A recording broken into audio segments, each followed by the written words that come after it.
Welcome to Desh Bangla Live with Tania Amir.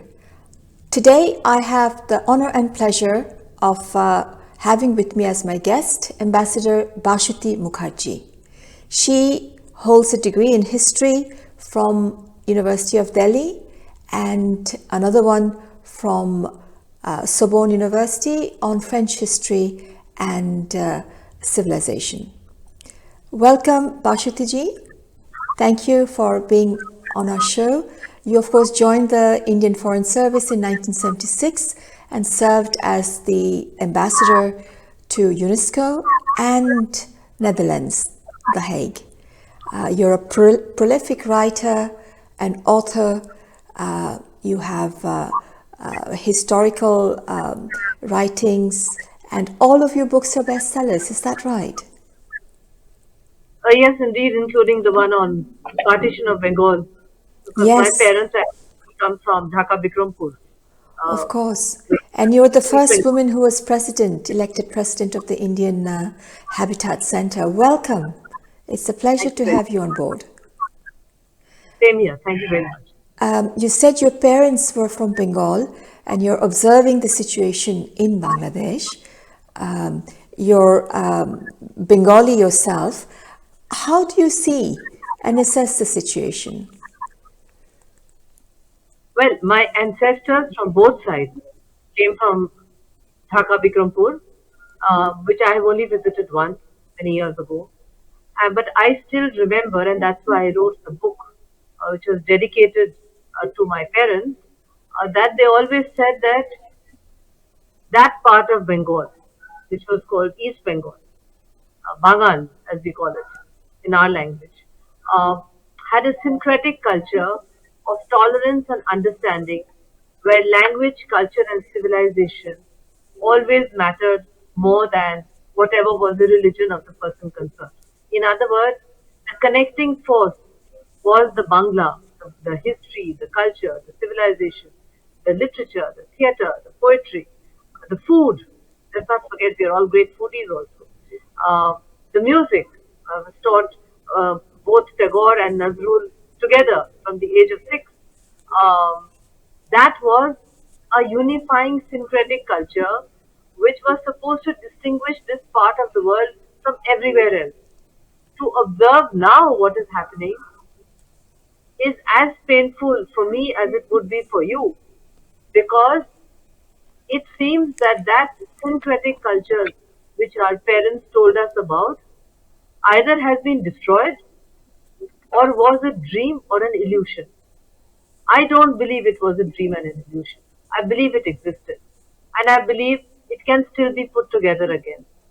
But that needs a lot of effort from all of us, including those of us who are outside that part of Bengal. We all need to get together to support a process of reconciliation and an election that is free and fair and open to all parties, including the Awami League, which was the party which actually was responsible in many ways, apart from the Mukti Bahini, to bring about an independent Bangladesh which rejected the West Pakistani narrative that the only thing that mattered was their version of Islam, including Arabic and Urdu, and that the rest did not matter. In other words, for them, there were two classes of Muslims. The first class Muslims who belonged to West Pakistan, and the second class Muslims who belonged to what is now Bangladesh, where the Bengalis prefer fish to meat, according to them, or recite the Quran in Bengali instead of in Arabic, etc. It was with that force that Bangladesh came into existence, with the sacrifice of so many East Pakistanis, now Bangladeshis. So it's very painful to see a process by which all those gains are being denigrated by young people who are, seem to have forgotten their own history so quickly that they should remember, as Hegel always said, that if you forget your own history, it will repeat itself. That is something they need to remember. And we need to have inclusive elections in Bangladesh, where the people of Bangladesh who fought so hard for that independence need to rebuild that wonderful culture which existed and which needs to be rebuilt and put back into place so that Sufi shrines are not attacked, Buddhists are not terrorized, Hindus are not lynched and burnt. Where, where then has that Bengal gone? That is the sad refrain of all of us watching what's happening from outside, not being inside, because it would not be safe, certainly for someone like me to be inside, in the current atmosphere of hatred, irrational hatred, and irrational violence. Thank you for that. The whole ethos of the present regime is to undo the premise upon which Bangladesh was born and the four pillars which is in our constitution: secularism, Bengali nationalism, socialism, and these words, secularism and Bengali nationalism, with the new charter upon which they're purporting to have a referendum, is purported to be taken out, which is of course not possible, because even if the constitution were to be amended, it can not derogate the basic fundamental structure of the constitution. So we have this doctrine of basic structure. So by this illegal and unconstitutional process of this referendum, they're trying to do away with all that.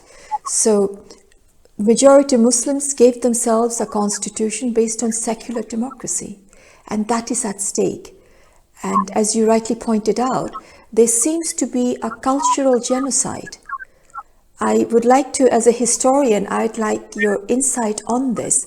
If we look at Europe, the majority people are Christians, yet the people in UK who speak English, they have a different country. France, where you've spent a lot of time, speak French. Germany is a different country where people speak German. So even if you look at the subcontinent, all the different rajyos, Tamil Nadu, people speak Tamil. Rajasthan, Punjab, people speak Punjabi. So has there been a time from time immemorial where religion was a glue that held nationalism or a state together, or was it always based on language and culture? Otherwise, Europe would be one country, majority are Christians. How would you respond to that as a historian? That's a very good question. It has always been culture and civilization, which built up all the parallel walls which makes the culture and civilization so fascinating. So you have the different kinds of cuisines. You talked about North and South India. They have different cuisines. They have different cultural traditions. They have different dance, theatre, etc. The same was absolutely true in undivided Bengal first and then in divided Bengal. I recall my parents telling me that East Bengal, which is now Bangladesh, was the literary capital of Bengal. That is where all the great poetry, etc., was written.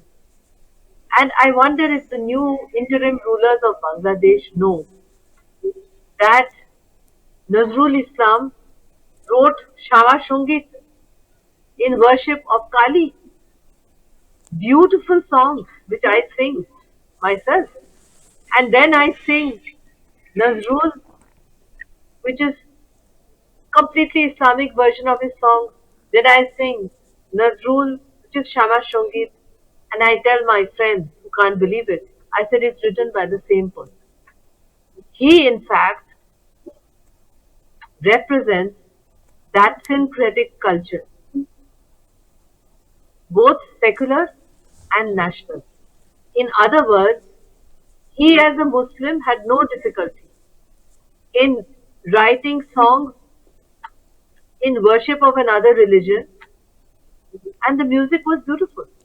And at the same time, he wrote beautiful songs which demonstrated to anyone who understands Bengali that it was written by a Muslim.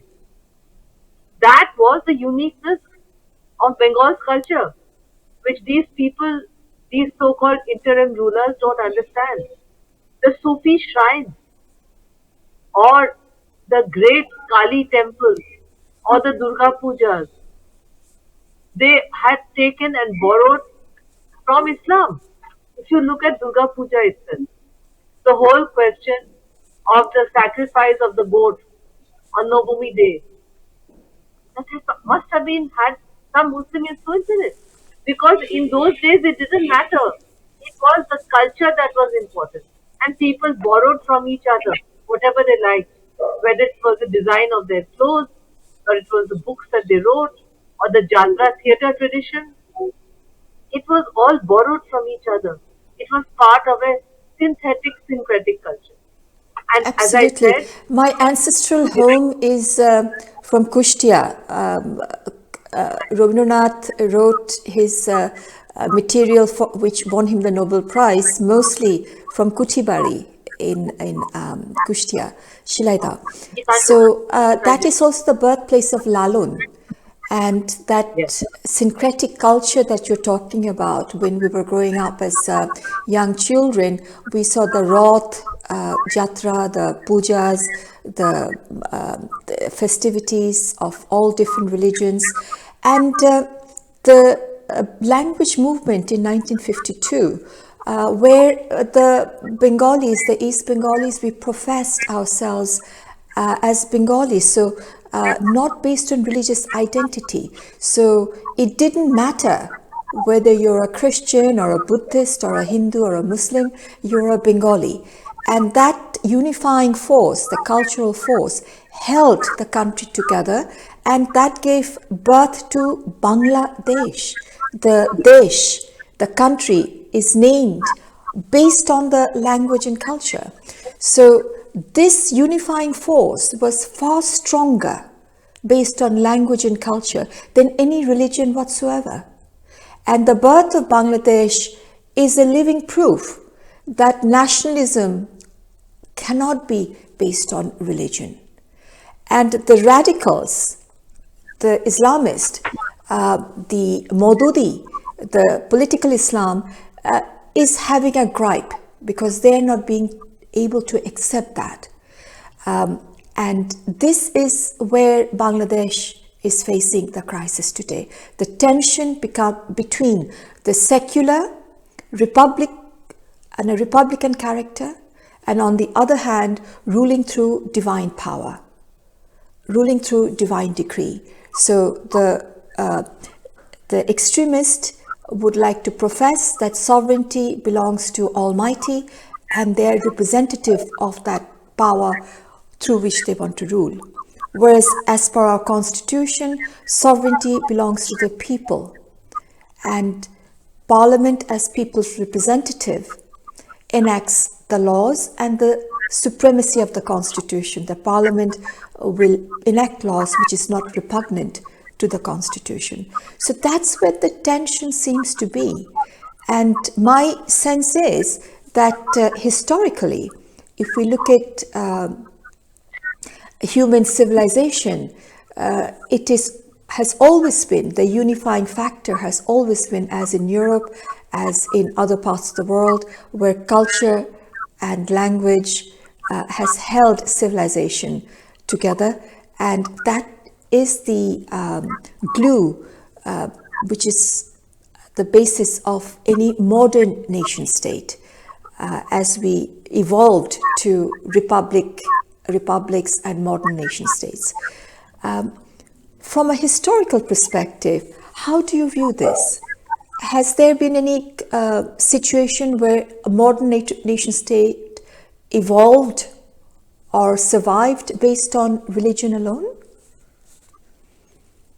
Not at all. In fact, in the case of the creation of Bangladesh, it is very important for the interim rulers and their supporters to understand that if they reverse history and they change the constitution, then what is stopping the present state of Pakistan from annexing Bangladesh, because according to them now there is no difference, because Bangladesh, according to the interim rulers, consider themselves to be first Muslim and then Bengalis.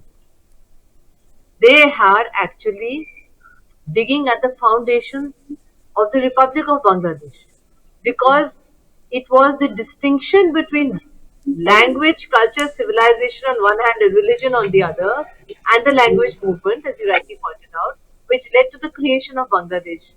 If they negate that, then tomorrow there could be a movement to say let's unify with Pakistan. There's no difference. We are the same. But they must understand one thing. The Pakistanis from in West Pakistan will never accept a Bengali Muslim as his equal. Why? Because it's a very racist country. When they converted, they took their caste with them. So they call themselves Rajput Muslims. They call themselves Brahmin Muslims. They intermarry among the converted Muslims from their part of undivided India. And therefore, they look down upon Bengalis. I do hope that the interim rulers who are having such a fine time shaking the hand of the so-called field marshal, etc., remember the genocide that happened, the millions who fled and made West Bengal their home until their home was liberated.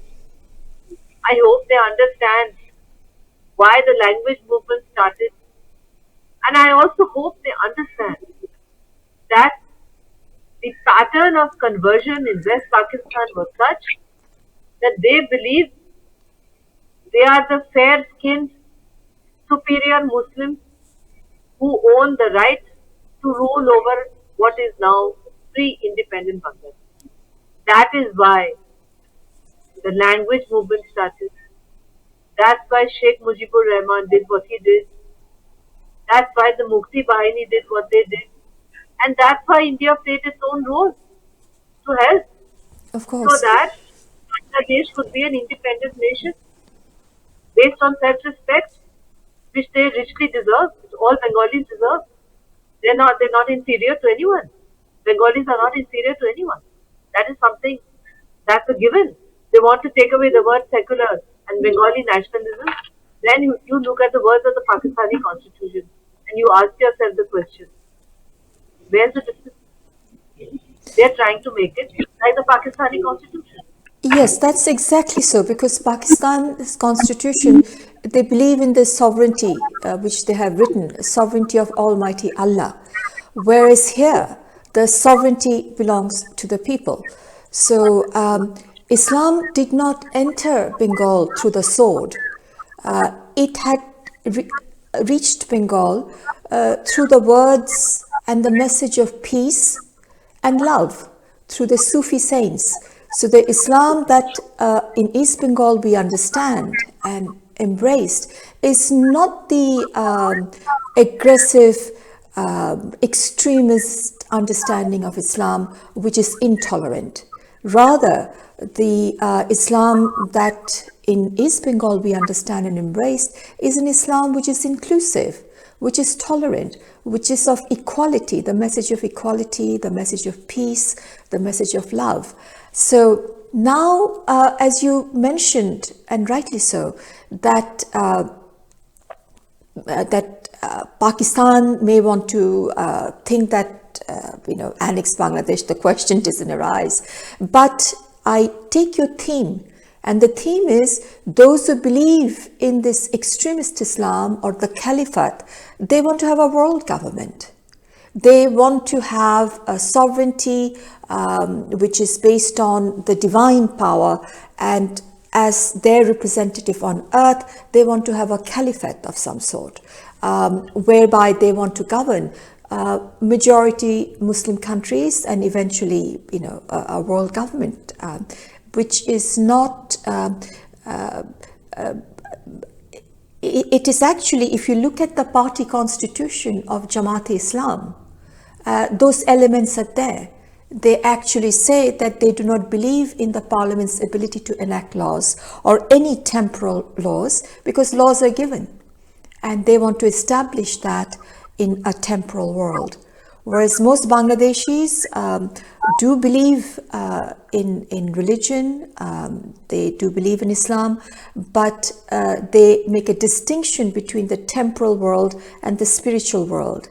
In the spiritual world, they do believe that yes, there is a higher power, higher authority, but in the temporal world, the government who will serve the people will have to be accountable to the people. And that accountability is what they're trying to erode away by confusing the temporal world and the spiritual world, and trying to convince people, as they're doing their campaign even today as we speak, that unless you vote for Jamaat-e-Islam, you will not go to heaven. And conversely, vote for us and we guarantee your ticket to the heaven.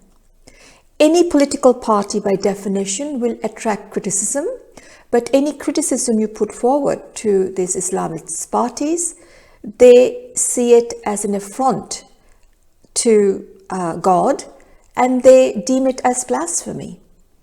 So whatever they say, you've got to just accept it. So how does that reconcile with modern concept of a nation state, of political parties, which need to take the mandate from the people, as opposed to divine authority? I think this is just a passing phase. Because one thing which those who are not Bengalis don't remember is that Bengalis, regardless of their religion, where they come from, are highly, highly intelligent people. That's a given.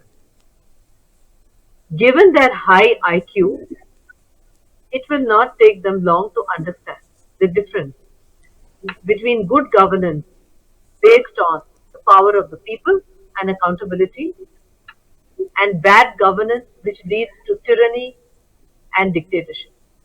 And after all, it's a large population in Bangladesh. It's not so simple to intimidate a normal Bengali who is not a fanatic, is a believer, but he wants good governance and a good life for his family. You can't do that if you go back to divine rule, which had been rejected 7 centuries ago. You can't bring back you can't take Bangladesh back to the 10th century. It's not possible. The people, the Bengalis there, are too smart and too intelligent not to see through it. As far as the Jamaat is concerned, if you look at the history of the Jamaat, they were collaborators. They collaborated with the Pakistanis. These Jamaatis were fundamentalists. They never won a popular election. They think now they can win an election because the Awami League has been outlawed. But when you outlaw a grassroots party which is responsible for the creation of that nation, it's not an easy process. They risk dragging Bangladesh into years of civil war and anarchy, which will then result in the rolling back of all the huge progress it had made under the Awami League. It's education. They were at one point doing better on health and education than India. I used to always tell my friends that. And women's empowerment. Women's empowerment, the fact that they never gave up the sari, that's very important also. The sari is part of Bengali culture, not the salwar kameez.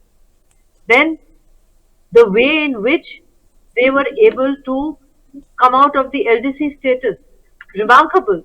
All the economic development. It would be such a shame to see it all rolled back and decades of turmoil and civil war following.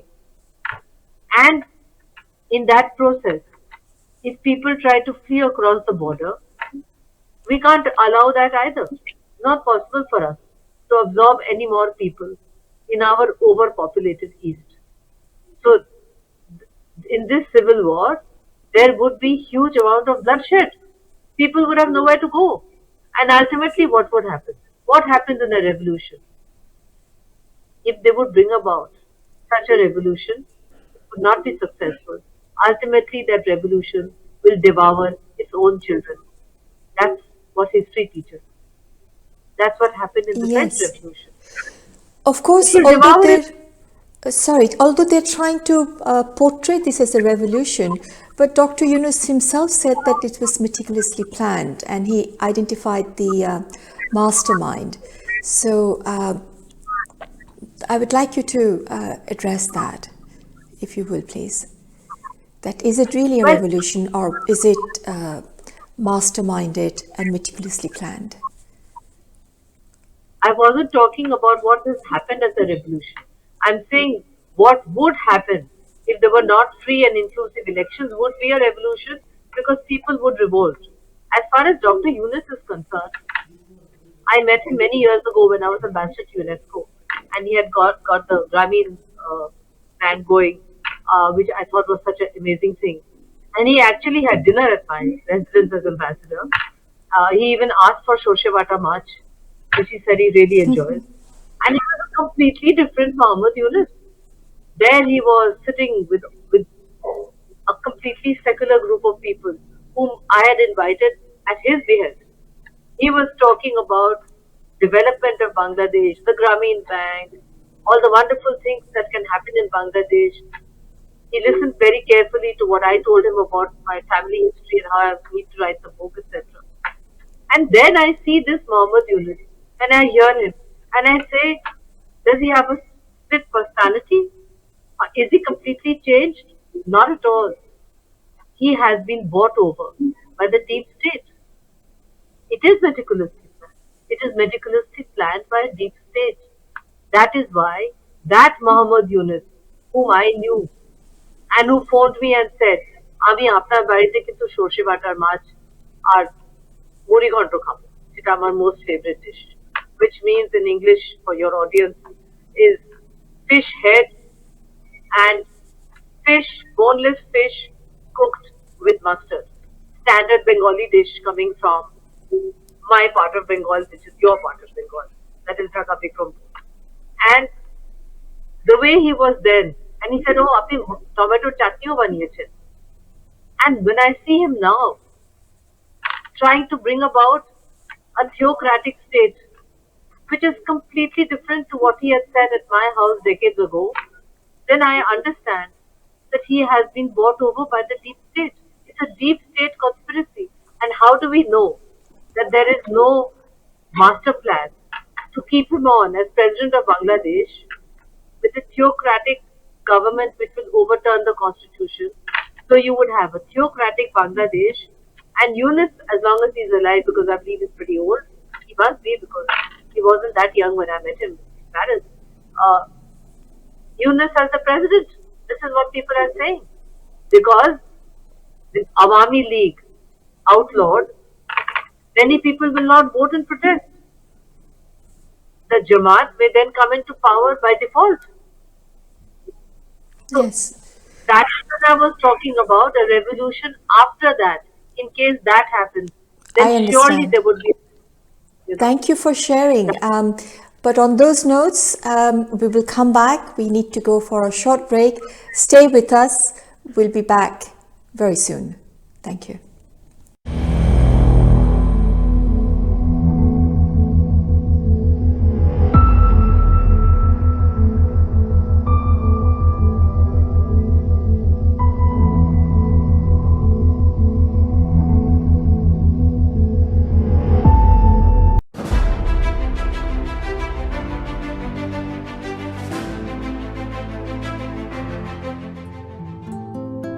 पहले मैं ऐसी दिखती थी 3 साल पहले। अब इस बीमारी के बाद से एकदम मैं ऐसी हो गई हूँ। पहले मेरी बच्ची बहुत सुंदर और हंसमुख थी। वक्त उसकी खूबसूरती को मिटा गया। दीपा की दोनों किडनियां खराब हो गईं। डायलिसिस पे मेरी तबीयत हर बार बिगड़ती है, पानी भी नहीं पी पाती हूँ। डॉक्टर ने कहा है कि आप जल्द से जल्द ट्रांसप्लांट करा लीजिए, वरना आपके साथ कुछ भी प्रॉब्लम हो सकती है आगे, शायद आप ट्रांसप्लांट के भी लायक ना रहें। किडनी की बीमारी का असर धीरे धीरे लीवर पर भी होने लगा। 10 लाख रुपए बताए हैं। एक ही दुकान है छोटी सी किराए की, जिस पे प्रसाद बेचते हैं। जो कमाई होती है उससे घर चलता है मुश्किल से। काफ़ी कर्जा भी कर लिया है। मैं अपनी किडनी दूंगी अपनी बच्ची को। मैं चाहती हूँ आप लोग मेरी मदद करें, और ताकि मेरे को एक नया जीवन मिले, मैं अच्छी लाइफ जी सकूँ।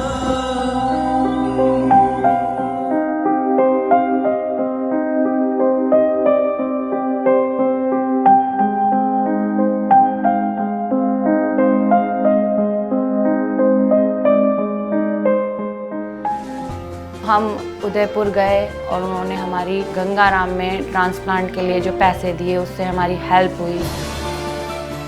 किडनी देने के लिए डॉक्टर ने बोला, मेरे मन में जरा भी कुछ नहीं आया। बच्चे को जीवन मिल रहा है माँ से, तो कोई बुरी बात नहीं है। अब मुझे अपनी लाइफ में मौका मिला है कि मैं जो भी मैंने स्टडी की है उसका मैं फ़ायदा उठा सकूं। अब मैं जॉब भी कर सकती हूँ और अपने लिए कुछ काम भी कर सकती हूँ। दीपा की गुम होती खुशियाँ वापस लौट आईं। मेरी बच्ची को नया जीवन मिल गया है और उससे मैं बहुत खुश हूँ। और अब हम माँ बेटी बिल्कुल ठीक हैं। नहीं तो हम तो उम्मीद खो ही चुके थे हर तरह से, काफ़ी हर तरह से मतलब केयरिंग के बाद अब दीपा हमारे साथ है। जिन लोगों ने भी मेरी हेल्प की है उन लोगों को भी मैं बहुत बहुत धन्यवाद कहना चाहती हूँ कि उन्होंने मेरी लाइफ को मतलब बचाया, मुझे ज़िंदगी जीने का दोबारा मौका दिया।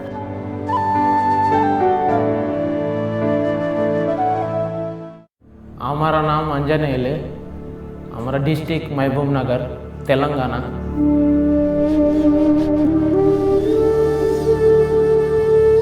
हमारा ये पूरा ये तकलीफ हो गया, इधर कट करते बोल रहा है हैदराबाद से, इधर कट करते कि हमारा काम करने के कैसे आएगा सब। उदयपुर आते ही ऐसा लगा मानो कोई अपना मिल गया हो। गरीब, बीमारी, कष्टग्रस्त आंजनेय का हुआ जटिल सफल ऑपरेशन।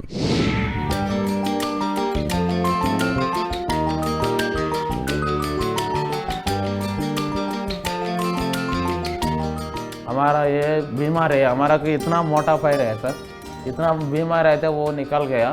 उधर वो नारायण सेवा संस्था मुंबई के भेज देते, उधर ऑपरेशन कर दिया। हमारा 4 लाख रुपए खर्च हो गया। वो नारायण सेवा संस्था 4 लाख रुपए खर्च दिया साहब। अब 25 किलो वजन है, वो पूरा निकल गया। अब के इपड़ पूरा बीमार पूरा खत्म हो गया सर।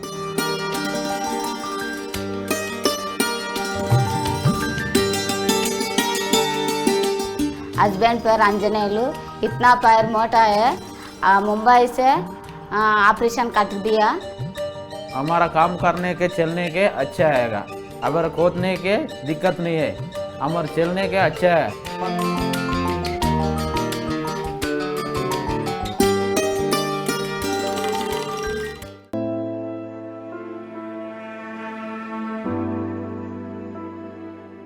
मेरे बच्ची के बचपन से समस्या है कि ये सुन नहीं पाती है, तो 5 साल पहले इसका ऑपरेशन हुआ था, कोक्लियर इम्प्लांट नाम का। तो इसका बाहर का मशीन है जो ख़राब हो चुका है। अभी डॉक्टर कहते हैं कि आपको खुद लेना पड़ेगा, जो कि कीमत इसकी 2,70,000 के आसपास बता रहे हैं। नारायण सेवा संस्था के जरिए मेरी बच्ची को सुनने का मौका मिलेगा और उसका भविष्य सुधर जाएगा। आप लोगों से निवेदन है, आप मेरी बहन की मदद कीजिए ताकि इसका इलाज हो सके।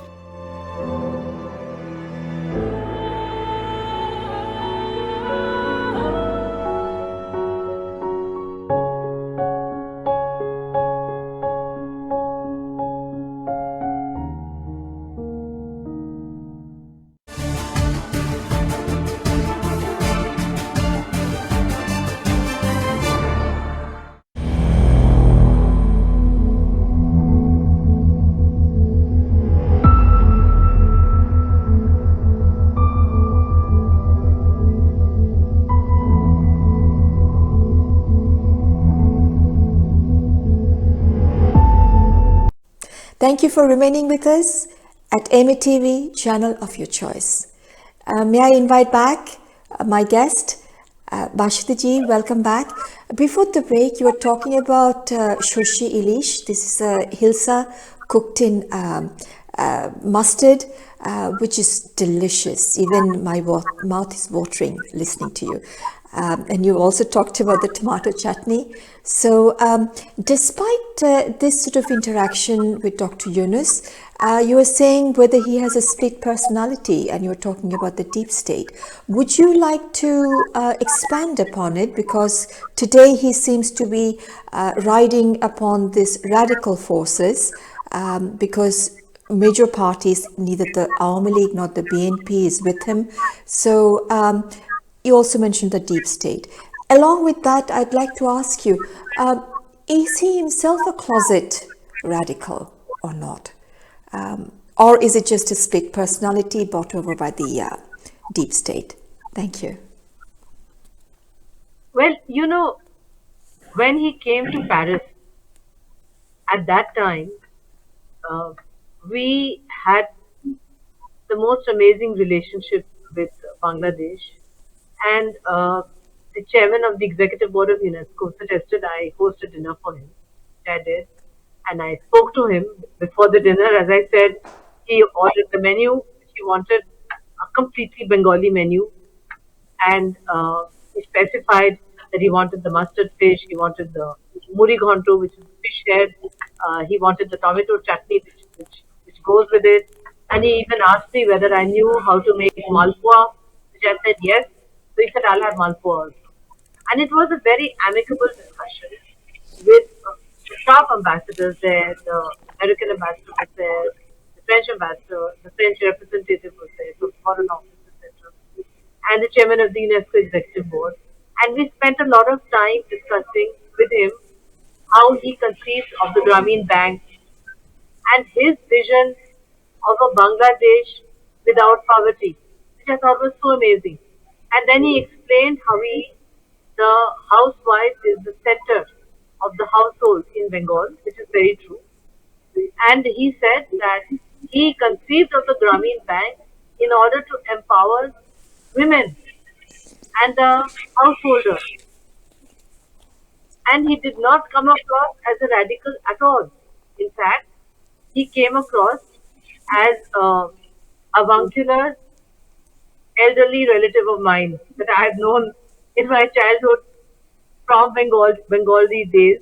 He was just like one of us, you know, a man with a vision, a man who wanted to eliminate poverty, a person who was so proud of his Bengali heritage. We ended up the evening singing some.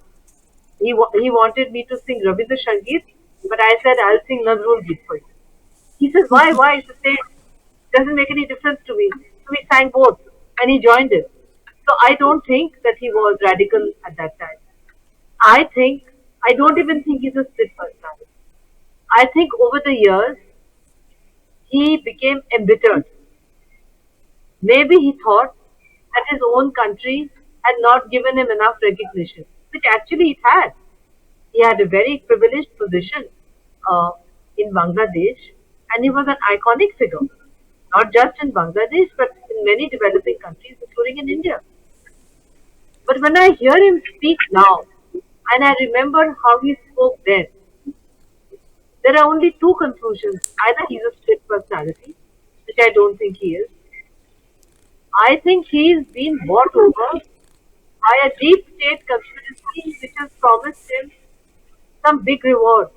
And what big reward can that be except to be the permanent president of Bangladesh? I can't think of anything else because he is much too old to govern Bangladesh as Prime Minister of Bangladesh. So he would have to be a president. What else could he want at this advanced stage? And for that matter, I don't understand why he went down this path when he had a completely different reputation as a highly educated, emancipated, liberated Bengali economist, almost the same status as Amar Hussain.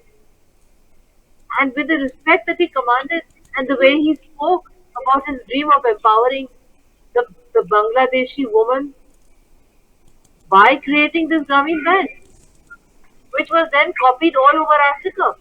So I really regret that he went down such a wrong route thereafter.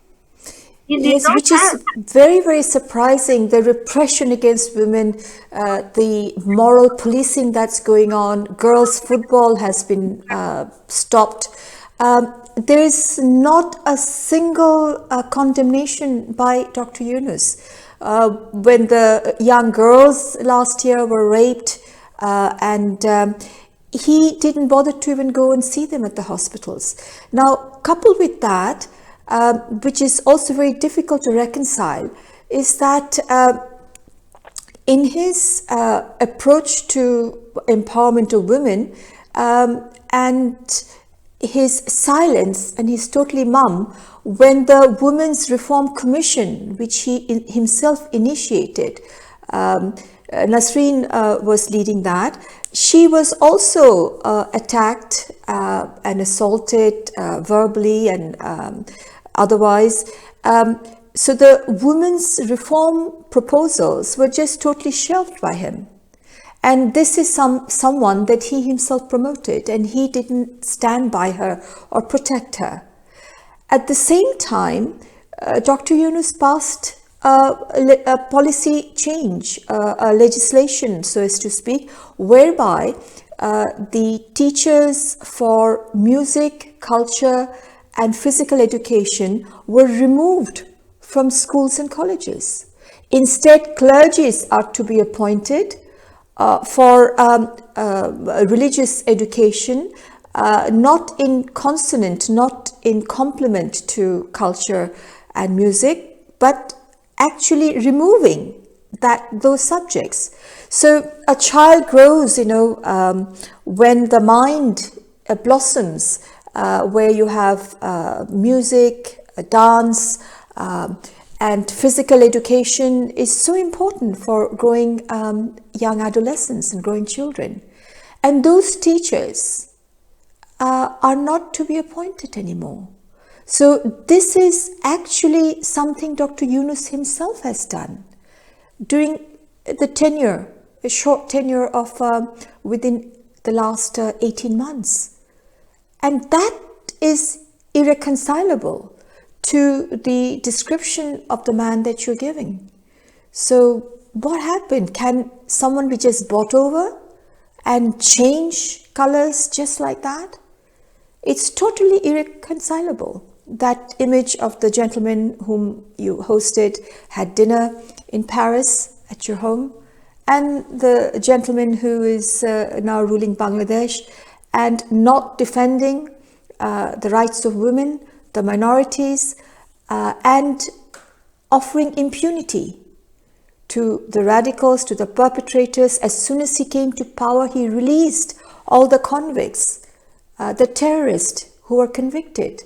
The jails have been emptied, and the secular people, the journalists, lawyers, and of course members of Awami League are now in jail.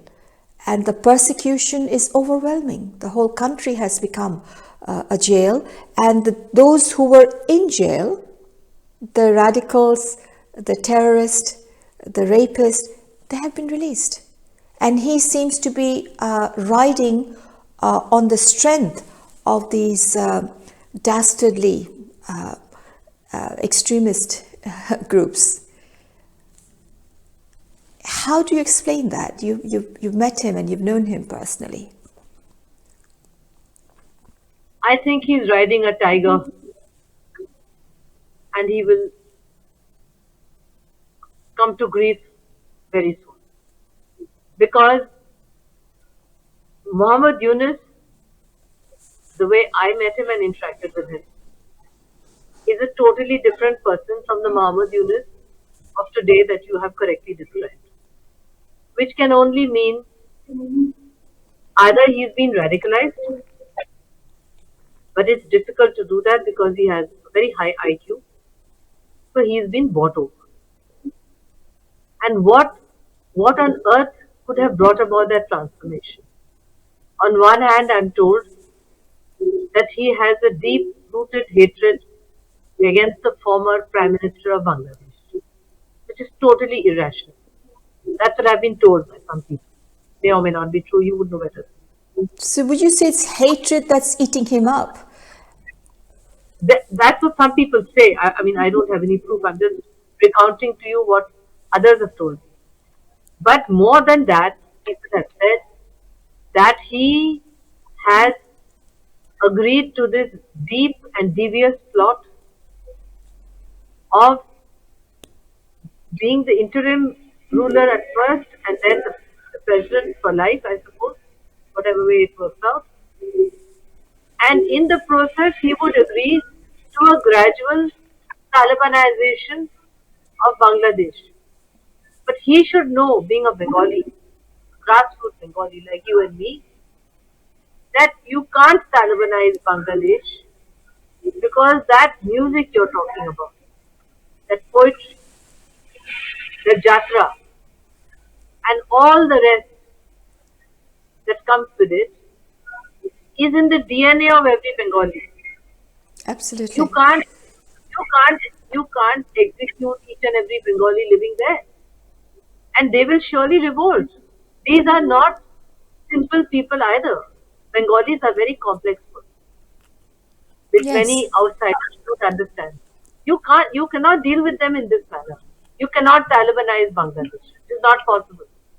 And when you ride a title, there's something that you're saying, and you said it a number of times about him being a president for life. Perhaps there is some clue to that, because in the July Charter, in the name of balancing the power of the president and the prime minister, what they have done is that the president's power is to increase and the prime minister's power is to decrease.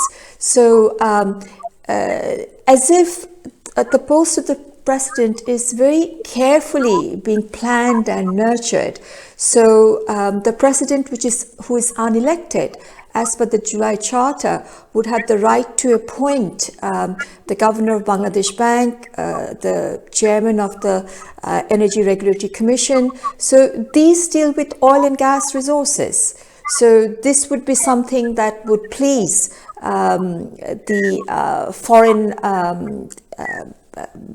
countries or investors who would come and want to have a certain interest in the oil and gas and so on. So the power of the president will increasingly go up, and once someone becomes the president, there are three advantages. A, that they will be immune from prosecution.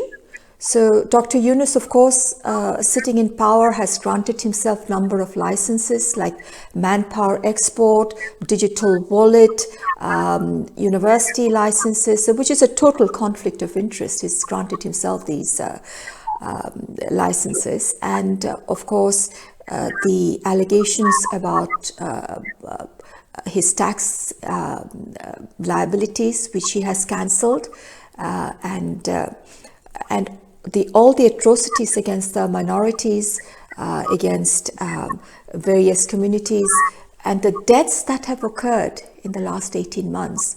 There is that sort of a liability of someone who is the head of the government, in particular the mob killing, which has really been perpetrated by the King's Party, the NCP.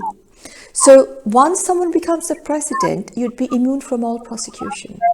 Number two, you'll become the supreme commander of the armed forces. And number three, as we discussed, that increasing the power of the president, who remains unelected. So if Dr. Yunus were to become a president, he would enjoy that. So there is some credibility I can see about what you're suggesting, that he'll become the president of life, president for life. The July Charter, if that goes through in the referendum, which is what now the government is pushing. So the government is itself is pushing for a referendum. So the election seems to be a cover within which Dr. Yunus himself is very interested in the referendum, which will give more power to the president.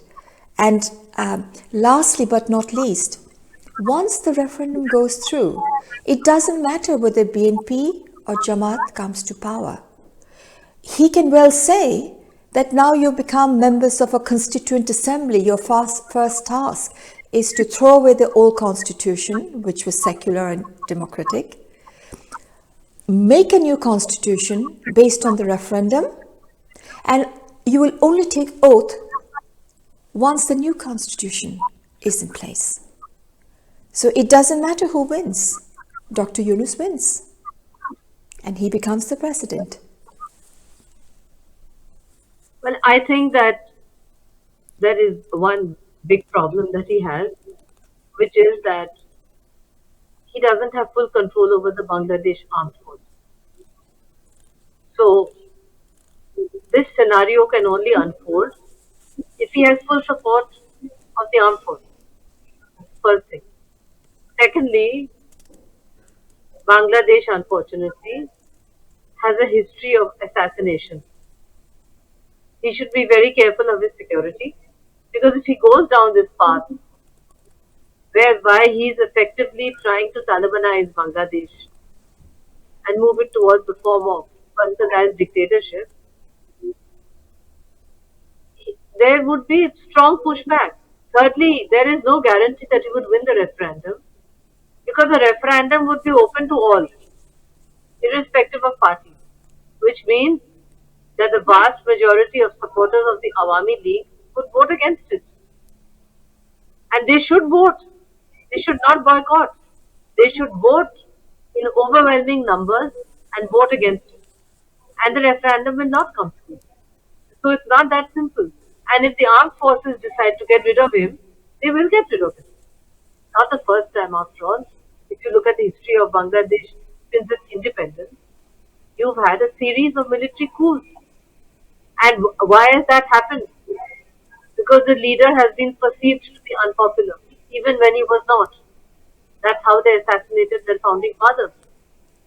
And so on and so forth. And also let's face one thing. He must be at least 87, 88. How much longer can he continue down this path? He doesn't have the kind of energy that he had 30 years ago. So I think we have to keep in mind the greater probability of the Jamaat coming to power, in which case they would be more effective in Talibanizing Bangladesh or trying to do so. In which case, as I said, the only thing that can save Bangladesh from this fate, and surely that will happen, is for the people to rise in opposition and call for free and fair elections with Awami League. And then see what happens. The inclusive election is therefore most important, and the only government is a caretaker government, which has been resurrected by the Supreme Court, is mandated to have a free and inclusive election. So we certainly hope that the outcome of Bangladesh would be not through coups, but within the constitutional framework, an election under a caretaker government, which is not going to be partisan and campaigning for either the referendum or the interest of any of a particular party. And that is usually headed by the immediate past Chief Justice. And we also have provision within the Constitution for an emergency.